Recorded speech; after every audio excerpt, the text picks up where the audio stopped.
ఎక్కడికి వెళ్తావు? ఎందుకు కొడుతున్నావు? వెయ్యా నేను. తీస్తావా?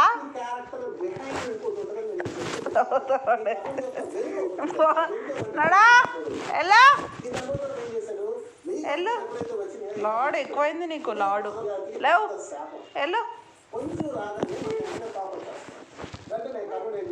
వెళ్ళు జరుగు.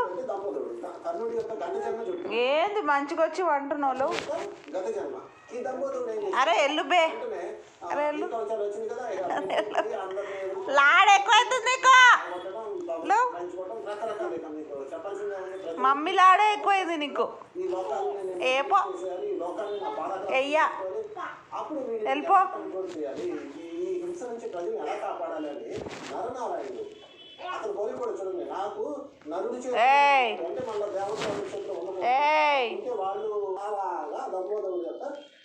బాగైంది బాగైంది బాగైంది.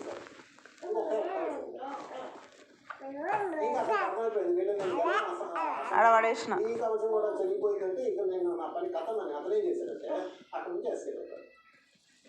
ఎస్కేప్ అయిపోయాడు. తర్వాత అతను జిమ్ అయిపోయింది. అతను చేతిలో బ్యాక్ వెళ్ళిపోయాడు. మళ్ళీ అతనికి రీజనరేషించాడు సహజ కలుసుకోవడంతో. అది కూడా ఎన్ని ఒకే ఒకటే. అంటే 999 వీళ్ళు సఫా చేశారు కాబట్టి ఓడించలో ఉందన్నమాట. ఆ సూర్య భగవాన్ నుంచి వచ్చారు. అంటే సూర్యుడు పుత్రుడు అనుకోండి కాసేపు మన ఈజీగా అర్థం చేసుకోవడానికి. ఎప్పుడైతే అతను ఇలా వచ్చాడో కొంతకాలం తర్వాత ఏం జరిగిందంటే మళ్ళీ ఆ సూర్యుడిలోకి వెళ్ళిపోయాడు. ఎస్కేప్ అంటే సూర్యుడు. సో అతను మర్చిపోయారు.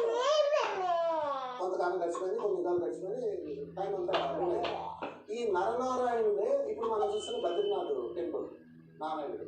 ఇప్పుడు మనం బద్రీనాథ్ టెంపుల్ కనుక వెళ్తే మీరు బద్రీనాథ్లో అక్కడ నరనారాయణుడు ఉంటాడు. ఆ నారాయణ స్టోరీ దంపోదరుడికి అండ్ వాళ్ళకి జరిగిన వారు. సరే.